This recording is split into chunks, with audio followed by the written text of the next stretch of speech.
ನಮಸ್ಕಾರ ಸ್ನೇಹಿತರೆ, ನಾವು ಈ ಒಂದು ವಿಡಿಯೋದಲ್ಲಿ ಫೆಬ್ರವರಿ 8, 2026ರಂದು ನಡೆಯುವಂಥ ಈ ಒಂದು ಸಿಟೆಟ್ ಪರೀಕ್ಷೆಗೆ ಸಂಬಂಧಪಟ್ಟಂತೆ ಈ ವಿಡಿಯೋದಲ್ಲಿ ನಾವು ಮನೋವಿಜ್ಞಾನದ ಮೊದಲ ಚಾಪ್ಟರ್ನ ನೋಡ್ತಾ ಹೋಗೋಣ.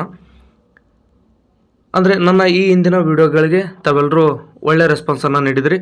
ತಮ್ಮ ಕಾಮೆಂಟ್ಗಳಿಂದ ಪ್ರೇರಣೆಗೊಂಡು ನಾನು ಮನೋವಿಜ್ಞಾನದ ಎಲ್ಲ ಚಾಪ್ಟರ್ಗಳೇನಿದೆ ಆ ಎಲ್ಲ ಒಂದು ವಿಷಯವನ್ನು ನಾನು ಅಂದರೆ ಇಂಗ್ಲೀಷ್ನಲ್ಲಿರ್ತಕ್ಕಂಥ ಸಿಲೆಬಸ್ಸನ್ನು ನಾನು ಕನ್ನಡದಲ್ಲಿ ಕ್ಲಾಸ್ ಮಾಡಿಕೊಡೋಣ ಅಂತ ಅಂದ್ಕೊಂಡಿದ್ದೀನಿ. ಆ ಕಾರಣದಿಂದಾಗಿ ನಿಮ್ಮೆಲ್ಲರ ರೆಸ್ಪಾನ್ಸ್ ಚೆನ್ನಾಗಿತ್ತು, ನನಗೂ ಕೂಡ ಖುಷಿಯಾಗಿದೆ. ತಾವು ಕೂಡ ನನ್ನ ಒಂದು ವಿಡಿಯೋಗಳಿಂದ ಸಹಾಯ ಆಗಿದ್ದರೆ ತಾವು ಕೂಡ ಈ ಒಂದು ಸಬ್ಸ್ಕ್ರೈಬ್ ಮಾಡೋದನ್ನು ಮರಿಬೇಡಿ. ಮತ್ತು ನಿರಂತರವಾದ ಕಲಿಕೆಗೆ ನಾನು ನಿಮ್ಮ ಜೊತೆಯಾಗಿರ್ತೀನಿ. ನಿಮಗೆ ಸರಿಯಾದಂಥ ಮಾರ್ಗದರ್ಶನವನ್ನು ನೀಡ್ತಾ ನನ್ನ ತಿಳುವಳಿಕೆ ಮಟ್ಟಕ್ಕೆ ಎಷ್ಟು ಸಾಧ್ಯ ಆಗುತ್ತೋ ಅಷ್ಟು ಮಾಹಿತಿಯನ್ನು ನಾನು ನಿಮಗೆ ಪ್ರಾಮಾಣಿಕವಾಗಿ ಕೊಡೋದಕ್ಕೆ ಪ್ರಯತ್ನ ಮಾಡ್ತೀನಿ ಅಂತ ಹೇಳ್ತಾ ಈ ಒಂದು ಕ್ಲಾಸನ್ನು ನಾವು ಇವತ್ತು ಆರಂಭ ಮಾಡೋಣ. ಯಾರೆಲ್ಲ ನಮ್ಮ ಯೂಟ್ಯೂಬ್ ಚಾನಲನ್ನು ಸಬ್ಸ್ಕ್ರೈಬ್ ಮಾಡ್ಕೊಂಡಿಲ್ವೋ ದಯವಿಟ್ಟು ಸಬ್ಸ್ಕ್ರೈಬ್ ಮಾಡ್ಕೊಳ್ಳಿ. ಇದು ಒಂದೇ ವಿಡಿಯೋ ಅಂತಲ್ಲ, ಮನೋವಿಜ್ಞಾನದ ಎಲ್ಲ ಒಂದು ಸಿಲೆಬಸ್ ಮುಗಿಯವರೆಗೂ ಕೂಡ ನಿರಂತರವಾಗಿ ವಿಡಿಯೋಗಳನ್ನು ಮಾಡ್ತಾ ಇರ್ತೀನಿ. ಸಾಧ್ಯವಾದಷ್ಟು ಫೆಬ್ರವರಿ ತಿಂಗಳ ಒಳಗಡೆ ಅಂದರೆ ಜನವರಿ 31ರ ಒಳಗಡೆ ಈ ಒಂದು ಮನೋವಿಜ್ಞಾನದ ಎಲ್ಲ ಸಿಲೆಬಸ್ಸನ್ನು ಕಂಪ್ಲೀಟ್ ಮಾಡೋದಕ್ಕೆ ನಾನು ಪ್ರಯತ್ನ ಮಾಡ್ತೀನಿ. ಅದರ ಜೊತೆಗೆ ಸಮಾಜ ವಿಜ್ಞಾನದ ಹಳೆಯ ಪ್ರಶ್ನೆ ಪತ್ರಿಕೆಗಳನ್ನು ಕೂಡ ಬಿಡಿಸ್ತೀನಿ ಅಂತ ನಾನು ನಿಮಗೆ ಭರವಸೆಯನ್ನು ಕೊಟ್ಟಿದ್ದೀನಿ. ಯಾವುದೇ ಕಾರಣಕ್ಕೂ ಅದನ್ನು ಕೂಡ ತಪ್ಪಿಸಲ್ಲ. ಸಾಧ್ಯ ಆದಷ್ಟು ಸಮಯವನ್ನು ಬಿಡುವು ಮಾಡಿಕೊಂಡು ನಾನು ಸಮಾಜ ವಿಜ್ಞಾನದ ಹಳೆಯ ಪ್ರಶ್ನೆಗಳನ್ನು ವಿವರಣಾತ್ಮಕವಾಗಿ ಕನ್ನಡದಲ್ಲಿ ತಿಳಿಸ್ಕೊಡ್ತಕ್ಕಂಥ ಕೆಲಸವನ್ನು ಮಾಡ್ತೀನಿ. ಈಗ ನಾವು ಮನೋವಿಜ್ಞಾನದ ಮೊದಲ ಚಾಪ್ಟರ್ಗೆ ಹೋಗುವಂಥ ಕೆಲಸವನ್ನು ಮಾಡೋಣ. ದಯವಿಟ್ಟು ಮತ್ತೊಮ್ಮೆ ತಮ್ಮಲ್ಲಿ ರಿಕ್ವೆಸ್ಟ್ ಏನಪ್ಪ ಅಂದರೆ ದಯವಿಟ್ಟು ಸಬ್ಸ್ಕ್ರೈಬ್ ಮಾಡ್ಕೊಳ್ಳಿ ಅಂತ ಹೇಳ್ತಾ ನೇರವಾಗಿ ವಿಷಯಕ್ಕೆ ಹೋಗೋಣ. ಸ್ನೇಹಿತರೆ, ನಾನು ಬೇರೆ ಊರಿಗೆ ಬಂದಿದ್ದಕ್ಕೋಸ್ಕರ ಇಲ್ಲಿ ಲ್ಯಾಪ್ಟಾಪ್ ತಂದಿಲ್ಲ. ಆ ಕಾರಣದಿಂದಾಗಿ ನಾನು ಈ ಒಂದು ವಿಡಿಯೋನ ಮೊಬೈಲ್ನಲ್ಲಿ ಮಾಡ್ತಾ ಇದ್ದೀನಿ. ಮುಂದಿನ ಕ್ಲಾಸ್ಗಳನ್ನು ಲ್ಯಾಪ್ಟಾಪ್ನಲ್ಲಿ ಮಾಡೋದಕ್ಕೆ ಪ್ರಯತ್ನ ಮಾಡ್ತೀನಿ. ಅಂದರೆ ಅದರಲ್ಲಾದರೆ ಸ್ವಲ್ಪ ನಿಮಗೆ ಮತ್ತಷ್ಟು ಅನುಕೂಲ ಆಗ್ಬೋದು ಅನ್ನೋಂಥದ್ದು ನನ್ನ ಅಭಿಪ್ರಾಯ. ಸೊ ಹೇಗೆ ಆಗಲಿ ನೀವು ಸಪೋರ್ಟ್ ಮಾಡ್ತೀರಿ ಅಂತ ನಾನು ಭಾವಿಸಿದ್ದೀನಿ. ನೋಡಿ, ನೇರವಾಗಿ ವಿಷಯಕ್ಕೆ ಹೋಗೋಣ. ಚೈಲ್ಡ್ ಡೆವಲಪ್ಮೆಂಟ್ ಅಂತಕ್ಕಂಥದ್ದು ಮೊದಲು ಬರ್ತಕ್ಕಂಥ ವಿಷಯ ಆಗಿರ್ತಕ್ಕಂಥದ್ದು. ಸಿಟೆಟ್ನಲ್ಲಿ ನಿಮಗೆ ಆಲ್ರೆಡಿ ನಾನು ಈ ಹಿಂದಿನ ವಿಡಿಯೋಗಳಲ್ಲಿ ಏನು ಮಾಡಿದ್ದೀನಿ ಅಂದರೆ 2 ವಿಡಿಯೋ ಮಾಡಿದ್ದೀನಿ. ಒಂದು ಪೇಪರ್ 1ನ ಸಿಲೆಬಸ್ ಅಂದರೆ ಕೇವಲ ಸೈಕಾಲಜಿ ಸಿಲೆಬಸ್ಸನ್ನು ಮಾಡಿದ್ದೀನಿ. ಅಂದರೆ ಇಂಗ್ಲೀಷ್ನಲ್ಲಿರ್ತಕ್ಕಂಥ ಸೈಕಾಲಜಿ ಸಿಲೆಬಸ್ನ ಅದನ್ನು ಕನ್ನಡಕ್ಕೆ ಟ್ರಾನ್ಸ್ಲೇಟ್ ಮಾಡಿದ್ದೀನಿ. ಹಾಗೆ ಪೇಪರ್ 2ನೂ ಕೂಡ ಇಂಗ್ಲೀಷ್ನಲ್ಲಿರ್ತಕ್ಕಂಥ ಸೈಕಾಲಜಿ ಸಿಲೆಬಸ್ಸನ್ನು ನಾನು ಕನ್ನಡಕ್ಕೆ ಟ್ರಾನ್ಸ್ಲೇಟ್ ಮಾಡಿಕೊಟ್ಟಿದ್ದೀನಿ. ಈಗ ನಾವು ಏನು ಮಾಡೋಣ ಅಂತಂತಂದರೆ ಒಂದೊಂದಾಗಿ ಅಧ್ಯಾಯವನ್ನು ನಾವು ಕನ್ನಡದಲ್ಲೇ ನೋಡ್ತಾ ಹೋಗೋಣ.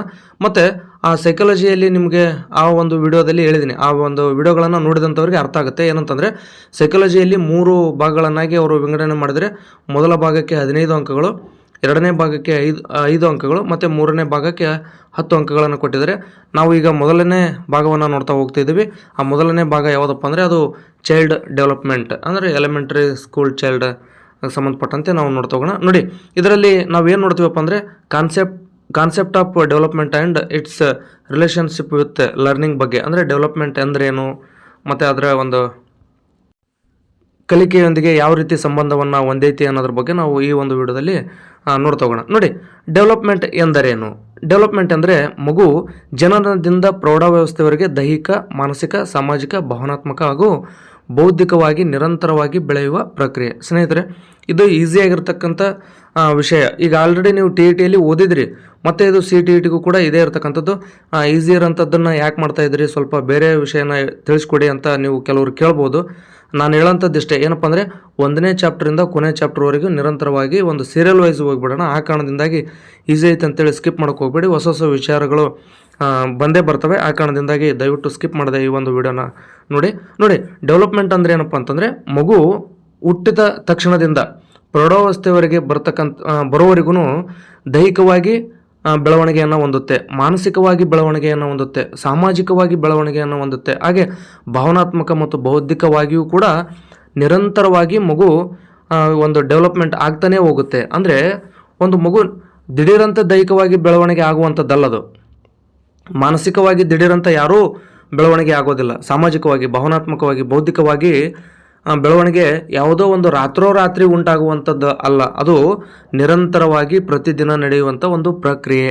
ಇದು ಯಾವಾಗಲೂ ದಿಢೀರಂತ ಬರ್ತಕ್ಕಂಥದ್ದಲ್ಲ, ಇದು ನೆನಪಿರಲಿ. ಇದು ನಿಧಾನವಾಗಿ ಹಂತ ಹಂತವಾಗಿ ನಡೆಯುವಂಥ ಬದಲಾವಣೆ. ಅಂದರೆ ನಮ್ಮ ದೈಹಿಕವಾಗಿ ಆಗಲಿ ಮಾನಸಿಕವಾಗಿ ಆಗಲಿ ಇಲ್ಲಿರ್ತಕ್ಕಂಥ ಪಾಯಿಂಟ್ಸ್ನ ನೋಡ್ಕೊಳ್ರಿ, ಅವೆಲ್ಲವೂ ಕೂಡ ಏನಪ್ಪ ಅಂತಂದರೆ ಹಂತ ಹಂತವಾಗಿ ನಿಧಾನವಾಗಿ ನಿರಂತರವಾಗಿ ನಡೆಯುವಂಥ ಒಂದು ಪ್ರಕ್ರಿಯೆ. ಬೆಳವಣಿಗೆ ಕೇವಲ ದೈಹಿಕವಾಗಿರದೆ ಅಂದರೆ ಡೆವಲಪ್ಮೆಂಟ್ ಸಂಪೂರ್ಣ ವ್ಯಕ್ತಿತ್ವದ ಬದಲಾವಣೆ. ಆದ್ದರಿಂದ ಡೆವಲಪ್ಮೆಂಟ್ ಒಂದು ಜೀವನ ಪೂರ್ತಿ ನಡೆಯುವ ಪ್ರಕ್ರಿಯೆ ಆಗಿರತಕ್ಕಂಥದ್ದು. ಇದು ಡೆವಲಪ್ಮೆಂಟ್ ಎಂದರೇನು ಅಂತನ್ನ ವಿಷಯ ನಿಮಗೆ ಅರ್ಥ ಆಗಿರ್ಬೋದು. ನೋಡಿ, ಎಲಿಮೆಂಟ್ರಿ ಸ್ಕೂಲ್ ಚೈಲ್ಡ್ ಅಂದರೆ 6ರಿಂದ 11 ವರ್ಷದ ಮಕ್ಕಳನ್ನು ನಾವು ಇಲ್ಲಿ ಗಮನಿಸಬೇಕಾಗುತ್ತೆ. ಈ ಹಂತದಲ್ಲಿ ಮಕ್ಕಳು ಶಾಲಾ ಕಲಿಕೆಗೆ ಸಂಪೂರ್ಣವಾಗಿ ಹೊಂದಿಕೊಳ್ತಾರೆ. ಈ ಹಂತದಲ್ಲಿ ಹೆಂಗಾಗಿರ್ತೈತೆ ಅಂತಂದರೆ ಮಕ್ಕಳು ಶಾಲಾ ಕಲಿಕೆಯಲ್ಲಿ ಸಂಪೂರ್ಣವಾಗಿ ತಮ್ಮನ್ನು ತಾವು ತೊಡಗಿಸ್ಕೊಂಡಿರ್ತಾರೆ.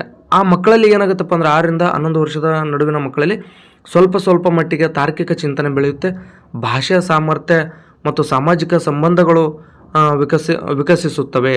ಏನಾಗುತ್ತಪ್ಪ ಅಂತಂದರೆ ಇಲ್ಲಿ ಭಾಷಾ ಸಾಮರ್ಥ್ಯ ಹೆಚ್ಚಾಗ್ತಾ ಹೋಗುತ್ತೆ, ತಾರ್ಕಿಕ ಚಿಂತನೆ ಸ್ವಲ್ಪ ಮಟ್ಟಿಗೆ ಬೆಳವಣಿಗೆ ಆಗ್ತಾ ಹೋಗುತ್ತೆ, ಸಾಮಾಜಿಕ ಸಂಬಂಧಗಳು ವಿಕಸನಗೊಳ್ತಾ ಹೋಗ್ತವೆ.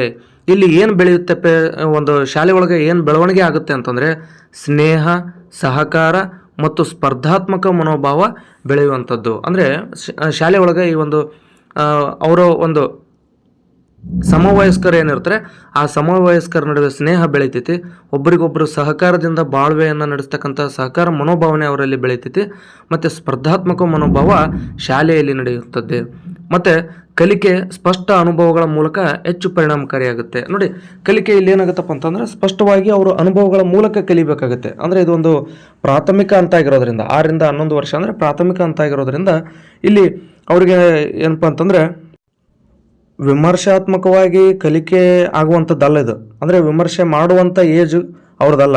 ಆ ಕಾರಣದಿಂದಾಗಿ ಇಲ್ಲಿ ಏನಪ್ಪ ಅಂದ್ರೆ ಅವರು ಸ್ಪಷ್ಟವಾದಂಥ ಅನುಭವಗಳ ಮೂಲಕ ಕಲಿಯೋದಕ್ಕೆ ಪ್ರಯತ್ನವನ್ನು ಮಾಡ್ತಾರೆ. ಅವರು ಊಹೆಗಳನ್ನು ಮಾಡಿಕೊಂಡು ತೀರ್ಮಾನ ಮಾಡುವಂಥ ಹಂತಕ್ಕೆ ಅವರು ಬಂದಿರೋದಿಲ್ಲ.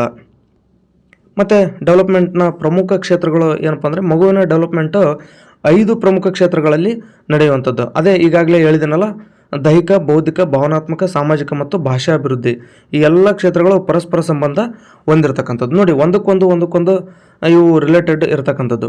ಒಂದು ಕ್ಷೇತ್ರದ ಅಭಿವೃದ್ಧಿ ಮತ್ತೊಂದು ಕ್ಷೇತ್ರದ ಕಲಿಕೆಗೆ ಸಹಾಯ ಮಾಡ್ತೈತೆ. ನೋಡಿಲಿ ಏನಾಗುತ್ತಪ್ಪ ಅಂತಂದರೆ ದೈಹಿಕವಾಗಿ ಅಭಿವೃದ್ಧಿ ಹೊಂದಿದ್ದೆ ಅಂದರೆ ಅವನು ಬೌದ್ಧಿಕ, ಭಾವನಾತ್ಮಕ, ಸಾಮಾಜಿಕ ಮತ್ತು ಭಾಷಾ ಅಭಿವೃದ್ಧಿ ಈ ಏನು 5 ಹಂತಗಳದವಲ್ಲ, 5 ಕ್ಷೇತ್ರಗಳು, ಈ 5 ಕ್ಷೇತ್ರಗಳು ಒಂದಕ್ಕೊಂದು ಅವಿನಾಭಾವ ಸಂಬಂಧಗಳನ್ನು ಹೊಂದಿದ್ದಾವೆ. ಉದಾಹರಣೆಗೆ ಭಾಷಾ ಅಭಿವೃದ್ಧಿ ಆಯ್ತಪ್ಪ ಅಂದ್ರೆ ಒಂದು ಬೌದ್ಧಿಕ ಕಲಿಕೆಯನ್ನು ಸುಲಭಗೊಳಿಸುವಂಥದ್ದು. ಹಾಗಾಗಿ ನೋಡಿ, ಬಹುತೇಕ ಭಾಷೆ ಅಭಿವೃದ್ಧಿ ಆಗಲಿಲ್ಲ ಅಂತಂದ್ರೆ ಮಕ್ಕಳು ಭೌತಿಕವಾಗಿ ಕೆಲವೊಂದಿಷ್ಟು ಮಕ್ಕಳು ಏನಾಗ್ತಾವೆ ಅಂದರೆ ಬೌದ್ಧಿಕವಾಗಿ ಹಿಂದುಳಿದು ಬಿಡುವಂಥ ಚಾನ್ಸಸ್ ಇರುವಂಥದ್ದು. ಮತ್ತು ಲರ್ನಿಂಗ್ ಎಂದರೇನು, ಇವೆಲ್ಲ ನೀವು ಈಸಿ ಇರ್ತಕ್ಕಂಥ ವಿಷಯ. ನೋಡಿ, ಲರ್ನಿಂಗ್ ಅಂದರೆ ಅನುಭವ, ಅಭ್ಯಾಸ ಮತ್ತು ತರಬೇತಿಯ ಮೂಲಕ ನಡೆಗುಣಗಳಲ್ಲಿ ಬರುವ ಶಾಶ್ವತ ಬದಲಾವಣೆ. ನೋಡಿ, ಕಲಿಕೆ ಅಂತಕ್ಕಂಥದ್ದು ಏನಿದೆಯಲ್ಲ, ಇದು ಒಂದು ದಿನದ್ದು, ಒಂದು ತಿಂಗಳದ್ದು, ಒಂದು ವರ್ಷದ್ದು ಅಲ್ಲ. ಮಗು ಹುಟ್ಟಿದಾಗಿನಿಂದ ಸಾಯುವವರೆಗಿನ ಆಗುವಂಥ ಬದಲಾವಣೆಗಳು ಆಗಿರ್ತಕ್ಕಂಥದ್ದು. ಅಲ್ಲಿ ನಮ್ಮ ಹುಟ್ಟಿನಿಂದ ಸಾಯುವವರೆಗೆ ನಮಗೆ ಹೊಸ ಅನುಭವಗಳಾಗ್ತವೆ, ಅಭ್ಯಾಸಗಳಾಗ್ತವೆ, ಬೇರೆ ಬೇರೆ ವಿಚಾರಕ್ಕೆ ಏನು ಹೊಸದನ್ನು ಕಲಿತಾ ಹೋಗ್ತೀವಲ್ಲ ಅದೆಲ್ಲವೂ ಕೂಡ ಲರ್ನಿಂಗ್ ಅನಿಸ್ಕೊಳ್ಳುವಂಥದ್ದು. ನೋಡಿ, ಒಂದು ಮಗು ಏನಾಗುತ್ತೆ ಅಂದರೆ ಸ್ಟಾರ್ಟಿಂಗ್ ಒಂದು ದೀಪ ಹಚ್ಚಿರ್ತೀವಿ ಮನೆಯಲ್ಲಿ, ಆ ದೀಪವನ್ನು ನೋಡಿದ ತಕ್ಷಣ ಅದು ಚೆನ್ನಾಗಿರುತ್ತೆ ಅಂತೇಳಿ ಮುಟ್ಟಕ್ಕೆ ಹೋಗುತ್ತೆ. ಆ ಮುಟ್ಟಿದ ತಕ್ಷಣ ಅದು ಒಂದು ಸಾರಿ ಕೈಯನ್ನು ಸುಟ್ಕೊಂಡಾಗ ಮತ್ತೊಮ್ಮೆ ನಾವು ದೀಪ ಹಚ್ಚಿರ್ತೀವಿ. ಆ ಮಗು ಕಡೆ ನಾವು ಲಕ್ಷ್ಯ ವಹಿಸಿಲ್ಲ ಅಂದ್ರೂ ಕೂಡ ಆ ಮಗು ಮತ್ತೆ ಪುನಃ ಆ ದೀಪವನ್ನು ಮುಟ್ಟಲ್ಲ. ಯಾಕಂದರೆ ಅದಕ್ಕೆ ಅನುಭವ ಆಗಿದೆ, ಅದು ಅನುಭವದ ಮೂಲಕ ಕಲ್ಕೊಂಡ್ಬಿಟ್ಟಿರ್ತೈತಿ. ಮತ್ತು ಕಲಿಕೆ ಸಹಜವಾಗಿ ಉಂಟಾಗುವುದಿಲ್ಲ. ಕಲಿಕೆ ಅನ್ನೋಂಥದ್ದು ಸಹಜವಾಗಿ ತನ್ನಷ್ಟಕ್ಕೆ ತಾನೇ ಉಂಟಾಗುವಂಥದ್ದಲ್ಲ, ಅದು ಪರಿಸರ ಮತ್ತು ಅನುಭವಗಳ ಫಲಿತಾಂಶ. ಶಾಲಾ ವಾತಾವರಣ ಲರ್ನಿಂಗ್ ಅಂದರೆ ಶಾಲಾ ವಾತಾವರಣ ಕಲಿಕೆಗೆ ಮುಖ್ಯ ಪಾತ್ರ ವಹಿಸುತ್ತದೆ. ಕಲಿಕೆ ಯಾವಾಗಲೂ ಡೆವಲಪ್ಮೆಂಟ್ ಮೇಲೆ ಅವಲಂಬಿತ ಆಗಿರತಕ್ಕಂಥದ್ದು. ನೋಡಿ, ಕಲಿಕೆ ಮತ್ತು ಈ ಒಂದು ಬೆಳವಣಿಗೆ ಏನಿದೆ ಎರಡೂ ಒಂದಕ್ಕೊಂದು ಅವಿನಾಭಾವ ಸಂಬಂಧವನ್ನು ಹೊಂದಿರತಕ್ಕಂಥದ್ದು. ನೋಡಿ, ಹಾಗಾದರೆ ಬೆಳವಣಿಗೆ ಮತ್ತು ಕಲಿಕೆ ನಡುವಿನ ಸಂಬಂಧ ಅಂದರೆ ಡೆವಲಪ್ಮೆಂಟ್ ಮತ್ತು ಲರ್ನಿಂಗ್ ನಡುವೆ ಯಾವ ಸಂಬಂಧ ಐತಿ? ನೋಡಿ, ನಾನು ಇಲ್ಲಿ ಯಾಕೆ ಒಂದಷ್ಟು ಇಂಗ್ಲೀಷ್ ಒಂದಷ್ಟು ಕನ್ನಡ ಕೊಟ್ಟಿದ್ದೀನಿ ಅಂತಂದರೆ ಅಲ್ಲಿ ಅಂದರೆ ಎಕ್ಸಾಮ್ನಲ್ಲಿ ಇಂಗ್ಲೀಷ್ನಲ್ಲಿ ಪ್ರಶ್ನೆಗಳು ಬರೋದ್ರಿಂದ ಈ ಒಂದಷ್ಟು ವರ್ಡ್ ನಿಮಗೆ ನೆನಪಿರಲಿ ಅನ್ನೋ ಉದ್ದೇಶಕ್ಕೋಸ್ಕರ ಈ ರೀತಿ ಮಾಡಿರ್ತಕ್ಕಂಥದ್ದು. ನೋಡಿ, ಡೆವಲಪ್ಮೆಂಟು ಮತ್ತು ಲರ್ನಿಂಗ್ ನಡುವೆ ಇರತಕ್ಕಂಥ ಸಂಬಂಧ ಏನಪ್ಪ ಅಂದರೆ ಬೆಳವಣಿಗೆ ಮತ್ತು ಕಲಿಕೆಗೆ, ಅಂದರೆ ಬೆಳವಣಿಗೆ ಅನ್ನುವಂಥದ್ದು ಕಲಿಕೆಗೆ ನೆಲೆಯನ್ನು ಒದಗಿಸುತ್ತದೆ. ಅಂದರೆ ಮಗುವಿನ ಬೆಳವಣಿಗೆ ಕಲಿಕೆ ಮೇಲೆ ಪರಿಣಾಮವನ್ನು ಬೀರುತ್ತೆ. ಮಗುವಿನ ಬೌದ್ಧಿಕ ಮಟ್ಟಕ್ಕೆ ತಕ್ಕಂತೆ ಮಾತ್ರ ಕಲಿಕೆ ಪರಿಣಾಮಕಾರಿಯಾಗ್ತಕ್ಕಂಥದ್ದು. ನೋಡಿ, ಮಗು ಬೌದ್ಧಿಕವಾಗಿ ಎಷ್ಟು ಬೆಳವಣಿಗೆಯನ್ನು ಹೊಂದಿರುತ್ತೋ ಅಷ್ಟು ಮಾತ್ರ ಕಲಿಯುವಂಥದ್ದು. ಅದರ ಬೌದ್ಧಿಕ ಶಕ್ತಿಯನ್ನು ಮೀರಿ ಅದು ಕಲಿಯೋಕ್ಕೆ ಅಸಾಧ್ಯವಾಗುವಂಥದ್ದು. ಆ ಕಾರಣದಿಂದಾಗಿ ಮಗುವಿನ ಬೌದ್ಧಿಕ ವಿಕಾಸ ಎಷ್ಟರ ಮಟ್ಟಿಗಾಗಿರುತ್ತೋ ಅಷ್ಟು ಮಾತ್ರ ಕಲಿಕೆ ನಡೆಯುವುದಕ್ಕೆ ಸಾಧ್ಯ. ನೋಡಿ, ತಾರ್ಕಿಕ ಚಿಂತನೆ ಬೆಳೆಯದ ಮಗುವಿಗೆ ಅಮೂರ್ತ ಕಲಿಕೆ ಕಷ್ಟವಾಗುತ್ತದೆ. ನೋಡಿ, ಮಕ್ಕಳಲ್ಲಿ ತಾರ್ಕಿಕವಾಗಿ ಚಿಂತನೆ ಮಾಡುವಂಥ ಶಕ್ತಿ ಇಲ್ಲಪ್ಪ ಅಂತಂದರೆ ಅದು ಅಮೂರ್ತ ಕಲಿಕೆ ಹೆಂಗೆ ಸಾಧ್ಯ ಆಗುತ್ತೆ ಅವರಿಂದ? ಅಂದರೆ ಅಮೂರ್ತ ಅಂತಂದರೆ ಏನಪ್ಪ, ನಮಗೆ ಅನುಭವಕ್ಕೆ ಬರದೇ ಇರೋವಂಥದ್ದು. ಈಗ ಅಶೋಕ ಇದ್ದ, ಚಂದ್ರಗುಪ್ತ ಮೌರ್ಯ ಇದ್ದ, ಅವ ಹಂಗಿದ್ದ, ಇವ ಹಿಂಗಿದ್ದ, ನಾವು ಊಹೆ ಮಾಡ್ಕೊಂಡು ಹೇಳ್ಬೇಕಾಗತ್ತೆ. ಅದನ್ನು ಅನುಭವಕ್ಕೆ ತರಕ್ಕೆ ಆಗೋದಿಲ್ಲ. ಆ ಕಾರಣದಿಂದಾಗಿ ಏನಪ್ಪ ಅಂತಂದರೆ ಮಕ್ಕಳಲ್ಲಿ ತಾರ್ಕಿಕ ಚಿಂತನೆ ಇಲ್ಲಪ್ಪ ಅಂತಂದರೆ, ಅಂದರೆ ತಾರ್ಕಿಕ ಚಿಂತನೆ ಬೆಳೆದಿಲ್ಲ ಜಾಸ್ತಿ ಅಂತಂದರೆ ಅಂಥ ಮಕ್ಕಳು ಅಮೂರ್ತವಾದಂಥ ಪರಿಕಲ್ಪನೆಗಳನ್ನು ಅರ್ಥ ಮಾಡ್ಕೊಳ್ಳೋಂಥದ್ದು ಕಷ್ಟ ಆಗ್ಬೋದು. ಆದ್ದರಿಂದ ಲರ್ನಿಂಗ್ ಡೆವಲಪ್ಮೆಂಟ್ ಮೇಲೆ ಆಧಾರಿತ ಆಗಿರ್ತಕ್ಕಂಥದ್ದು. ಅಂದರೆ ಕಲಿಕೆ ಅನ್ನುವಂಥದ್ದು ಯಾವಾಗಲೂ ಬೆಳವಣಿಗೆ ಮೇಲೆ ಆಧಾರಿತ ಆಗಿರ್ತಕ್ಕಂಥದ್ದು. ಅಂದರೆ ಬೆಳವಣಿಗೆ ಅಂದ ತಕ್ಷಣ ದೇಹದ ಬೆಳವಣಿಗೆ ಅಂತ ಅನ್ಕೊಳಕ್ಕೆ ಹೋಗ್ಬಿಡಿ, ಅಲ್ಲಿ ಬೌದ್ಧಿಕ ಬೆಳವಣಿಗೆನೂ ಕೂಡ ಆಗುತ್ತೆ. ಮತ್ತು ಲರ್ನಿಂಗ್ ಅಂದರೆ ಕಲಿಕೆ ಹೇಗೆ ಡೆವಲಪ್ಮೆಂಟ್ಗೆ ಸಹಾಯ ಮಾಡುತ್ತದೆ? ನೋಡಿ, ಅಂದರೆ ಕಲಿಕೆ ಡೆವಲಪ್ಮೆಂಟನ್ನು ವೇಗಗೊಳಿಸುತ್ತದೆ. ಹೊಸ ಅನುಭವಗಳು ಮತ್ತು ಚಟುವಟಿಕೆಗಳು ಮಗುವಿನ ಮಾನಸಿಕ ಹಾಗೂ ಸಾಮಾಜಿಕ ಬೆಳವಣಿಗೆಯನ್ನು ಉತ್ತೇಜಿಸುತ್ತವೆ. ಗುಂಪು ಚಟುವಟಿಕೆಗಳು ಸಾಮಾಜಿಕ ಅಭಿವೃದ್ಧಿಗೆ ಸಹಾಯಕ ಆಗುವಂಥದ್ದು.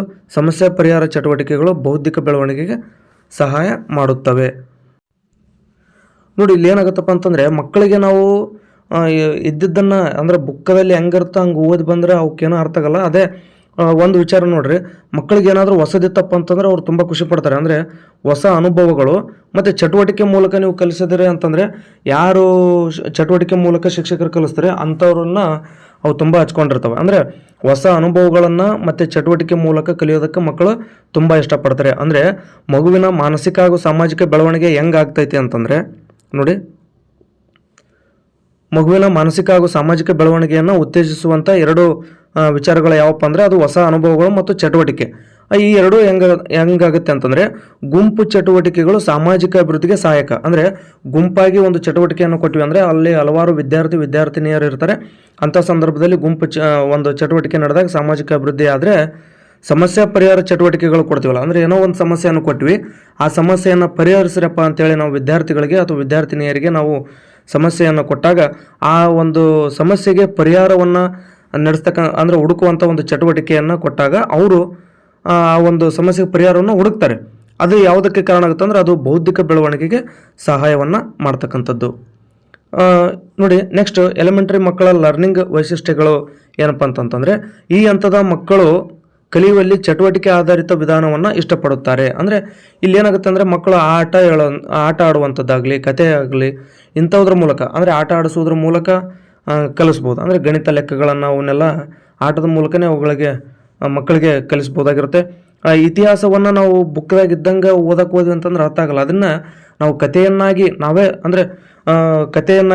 ಅಂದರೆ ಹೊಸ ಕಥೆಯನ್ನು ಎಣೆದು ಅವುಗಳನ್ನು ಉದಾಹರಣೆಗಳ ಮೂಲಕ ನಾವು ಹೇಳ್ತಾ ಹೋದ್ವಿ ಅಂತಂದರೆ ಕಲಿಕೆ ಪರಿಣಾಮಕಾರಿ ಆಗ್ತಕ್ಕಂಥದ್ದು. ನೋಡಿ, ಈ ಪುಸ್ತಕದಲ್ಲಿ ಏನಿರುತ್ತೆ, ಚಂದ್ರಗುಪ್ತ ಮೌರ್ಯನು ಮೌರ್ಯ ಸಾಮ್ರಾಜ್ಯವನ್ನು ಸ್ಥಾಪಿಸಿದ, ಅವನ ಮಗ ಬಿಂದುಸಾರ, ಅವನ ಮಗ ಅಶೋಕ, ಅವ ಹಿಂಗಾಳಿದ ಅಂತ ಹೇಳ್ಕೊಂತ ಹೋದ್ವಿ ಅಂತಂದರೆ ಅಲ್ಲಿ ಅರ್ಥ ಆಗಲ್ಲ. ಅದನ್ನು ನಾವು ಹಿನ್ನೆಲೆಯನ್ನು ತಗೊಂಡು ಚಾಣಕ್ಯನಿಗೆ ಆದಂಥ ಅವಮಾನವನ್ನು ವಿವರಿಸಿ ಕಥೆಯನ್ನು ಮಾಡ್ಬೋದಲ್ಲ, ಅದನ್ನೆಲ್ಲ ಆ ಕಥೆಯನ್ನು ತೊಗೊಂಡು ಆ ಕಥೆಯ ಮೂಲಕ ಚಂದ್ರಗುಪ್ತ ಮೌರ್ಯನನ್ನು ತೊಗೊಂಡು ಬಂದು ಮೌರ್ಯ ಸಾಮ್ರಾಜ್ಯ ಯಾವ ರೀತಿ ಇಬ್ಬರು ಕೂಡಿ ಸ್ಥಾಪನೆ ಮಾಡ್ತಾರೆ ಅನ್ನೋದನ್ನು ಒಂದು ಸುಂದರವಾದಂಥ ಕಥೆಯನ್ನು ನಾವು ಹೇಳ್ಬೋದು. ಆ ಒಂದು ಕಥೆನೇ ಅವರಿಗೆ ಆ ಪಾಠ ಅರ್ಥ ಆಗೋದಕ್ಕೆ ಕಾರಣ ಆಗುತ್ತೆ. ಆ ಕಾರಣದಿಂದಾಗಿ ಆಟಗಳಾಗಿರ್ಬೋದು, ಕಥೆಗಳಾಗಿರ್ಬೋದು, ಇಂಥ ವಿಧಾನಗಳ ಮೂಲಕ ನಾವು ಕಲಿಸ್ತಾ ಹೋದ್ವಿ ಅಂತಂದ್ರೆ ಮಕ್ಕಳು ನಿಜವಾಗ್ಲೂ ಅಲ್ಲಿ ಖುಷಿಯಿಂದ ಅಂದರೆ ಇಷ್ಟಪಡ್ತಾರೆ ಆ ಕ್ಲಾಸ್ಗಳನ್ನು.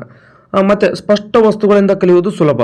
ಶಿಕ್ಷಕರು ಡೆವಲಪ್ಮೆಂಟಲ್ ಮಟ್ಟವನ್ನು ಗಮನದಲ್ಲಿಟ್ಟುಕೊಂಡು ಕಲಿಸ್ಬೇಕು. ನೋಡಿ, ಮಕ್ಕಳು ಯಾವ ಹಂತದಲ್ಲಿ ಅಂದರೆ ಮಕ್ಕಳ ಬೌದ್ಧಿಕ ಸಾಮರ್ಥ್ಯ ಎಷ್ಟಿದೆ ಮತ್ತು ಅವರು ಯಾವ ರೀತಿಯಲ್ಲಿ ಹೇಳಿದರೆ ಅವ್ರಿಗೆ ಅರ್ಥ ಆಗುತ್ತೆ ಅನ್ನೋದನ್ನು ಶಿಕ್ಷಕರಾದವರು ಅರ್ಥ ಮಾಡ್ಕೊಂಡ್ರಪ್ಪ ಅಂತಂದ್ರೆ ಆಗ ಮಕ್ಕಳಿಗೆ ಕಲಿಸುವಂಥದ್ದು ಸುಲಭ ಆಗುತ್ತೆ. ಮತ್ತು ಮಕ್ಕಳು ಶಿಕ್ಷಕರು ಕಲಿಸಿದಂಥದ್ದನ್ನು ಮಕ್ಕಳು ಅರ್ಥ ಮಾಡ್ಕೊಳ್ಳೋಕ್ಕೂ ಕೂಡ ಸುಲಭ ಆಗ್ತಕ್ಕಂಥದ್ದು. ಅಂದರೆ ಮಕ್ಕಳ ಮಟ್ಟಕ್ಕೆ ನಾವು ಪಾಠವನ್ನು ಮಾಡ್ತಾ ಹೋದ್ವಿ ಅಂತಂದರೆ ಆಗ ಶಿಕ್ಷಕರಿಗೂ ಸರಳ ಮತ್ತು ಕಲಿಯುವಂಥ ಮಕ್ಕಳಿಗೂ ಕೂಡ ಸರಳ ಅಂತಕ್ಕಂಥ ವಿಚಾರವನ್ನು ನಾವು ಈ ಒಂದು ಅಧ್ಯಾಯದಲ್ಲಿ ನೋಡ್ತಾ ಹೋಗ್ಬೋದು. ಅಂದರೆ ಇದೇನಪ್ಪ ಅಂದರೆ ಚೈಲ್ಡ್ ಡೆವಲಪ್ಮೆಂಟ್ ಮುಗಿದಿಲ್ಲ, ಇದು ಕೇವಲ ಚೈಲ್ಡ್ ಡೆವಲಪ್ಮೆಂಟ್ನಲ್ಲಿ ಬರ್ತಕ್ಕಂಥ ಮೊದಲ ಪಾಯಿಂಟ್ ಇದೆ. ತಾವು ಸಿಲೆಬಸ್ಸನ್ನು ನೋಡ್ಕೋಬೋದು. ಮೊದಲ ಪಾಯಿಂಟ್ ಯಾವುದಿದೆ ಅಂತಂದರೆ ಅದು concept of development and its relationship with learning ಅಂತೇನಿದೆ, ಈ ಒಂದು ಪಾಯಿಂಟ್ಸ್ದೇ ಇದು ಇಷ್ಟೊತ್ತನ ನಾನು ಹೇಳಿದ್ದು. ಹಾಗಾಗಿ ನಾನು ಈ ಒಂದು ವಿಡಿಯೋದಲ್ಲಿ ಏನು ಮಾಡಿದ್ದೀನಿ ಅಂತಂದರೆ ಕೇವಲ ಚೈಲ್ಡ್ ಡೆವಲಪ್ಮೆಂಟ್ನಲ್ಲಿ ಬರ್ತಕ್ಕಂಥ ಒಂದೇ ಒಂದು ಪಾಯಿಂಟನ್ನು ಮಾತ್ರ ಹೇಳಿದ್ದೀನಿ. ಇನ್ನೂ ಇದು ಸಾಕಷ್ಟು ಸಿಲೆಬಸ್ ಇದೆ. ಈ ಒಂದು ವಿಡಿಯೋದಲ್ಲಿ ನಾವು ಕೇವಲ ಇದ್ರ ಬಗ್ಗೆ ನಾವು ತಿಳ್ಕೊಂಡಿದ್ದೀವಿ. ಅಂದರೆ concept of development and its relationship with learning ಬಗ್ಗೆ ನೋಡಿದ್ದೀವಿ. ಮುಂದಿನ ವಿಡಿಯೋದಲ್ಲಿ ಒಂದು 3 ಅಥವಾ 4 ಪಾಯಿಂಟ್ಸ್ಗಳನ್ನು ಸೇರಿಸ್ಕೊಂಡು ನಾನು ವಿಡಿಯೋ ಮಾಡ್ತೀನಿ.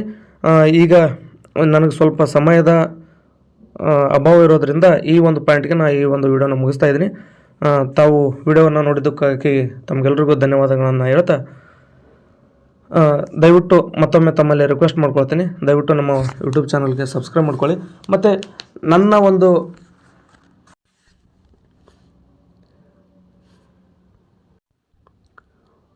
ವಿವರಣೆಯನ್ನು ನಾನೇನು ಇಷ್ಟತನ ಮಾಡಿದ್ನಲ್ಲ ಆ ಒಂದು ವಿವರಣೆಯಲ್ಲಿ ಏನಾದರೂ ಬದಲಾವಣೆ ಮಾಡ್ಕೋಬೇಕು ನಾನು ಅನ್ನೋದಾದರೆ ನೀವು ಕೂಡ ನನಗೆ ಸಜೆಷನ್ ಮಾಡಿ, ಆ ಪ್ರಕಾರ ನಾನು ಬದಲಾವಣೆಯನ್ನು ಮಾಡ್ಕೊಳ್ತೀನಿ. ಅಂದರೆ ನಿಮಗೂ ಇದು ಅರ್ಥ ಆಗಿಲ್ಲ ಅಂತಂದರೆ ನಾನು ಮಾಡುವಂಥ ಕ್ಲಾಸ್ಗಳು ವೇಸ್ಟ್ ಆಗ್ತವೆ. ನಿಮ್ಗೆ ಯಾವ ರೀತಿ ಕ್ಲಾಸ್ ಹೇಳಬೇಕು ಅನ್ನೋದನ್ನು ಬೇಕಾದರೆ ನೀವು ಕೂಡ ಕಮೆಂಟ್ ಮಾಡಿ ತಿಳಿಸಿದ್ರೆ ಅಂದರೆ ನನ್ನ ಒಂದು ಟೀಚಿಂಗ್ ಸ್ಟೈಲ್ನ ನಾನು ಬದಲಾವಣೆ ಮಾಡ್ಕೊಳ್ಳೋದಕ್ಕೆ ಪ್ರಯತ್ನವನ್ನು ಮಾಡ್ತೇನೆ. ಇಲ್ಲ ಇದು ಸರಿ ಇತ್ತು, ನಿಮಗೆ ಅರ್ಥ ಆಗಿತ್ತು ಅನ್ನೋದಾದರೆ ಒಂದೇ ಒಂದು ಚೆನ್ನಾಗಿತ್ತು ಕ್ಲಾಸ್ ಅಂತೇಳಿ ನೀವು ಒಂದು ಕಮೆಂಟ್ ಮಾಡಿದರೆ ಸಾಕು, ನಾನು ಇದನ್ನು ನಿರಂತರವಾಗಿ ಕ್ಲಾಸಸ್ನ ಮಾಡ್ಕೊಂಡು ಹೋಗ್ತೀನಿ. ಒಂದು ವೇಳೆ ನಾನೇ ಏನಾದರೂ ಸಣ್ಣ ಪುಟ್ಟ ಬದಲಾವಣೆ ಮಾಡ್ಕೋಬೇಕಾಗಿತ್ತು ಅಂತಂದರೆ ಈ ರೀತಿ ಮಿಸ್ಟೇಕ್ ಆಗಿದೆ, ಇದನ್ನು ಸರಿಪಡಿಸ್ಕೊಳ್ಳಿ ಅಂತ ನೀವೇನಾದರೂ ಹೇಳಿದ್ರಿ ಅಂತಂದರೆ ನಾನು ಸರಿಪಡಿಸ್ಕೊಳ್ಳುವಂಥ ಪ್ರಯತ್ನವನ್ನು ಮಾಡ್ತೀನಿ ಅಂತ ಹೇಳ್ತಾ ಈ ಒಂದು ವಿಡಿಯೋನ ಇಲ್ಲಿ ಮುಗಿಸ್ತಾ ಇದ್ದೀನಿ. ಧನ್ಯವಾದಗಳು.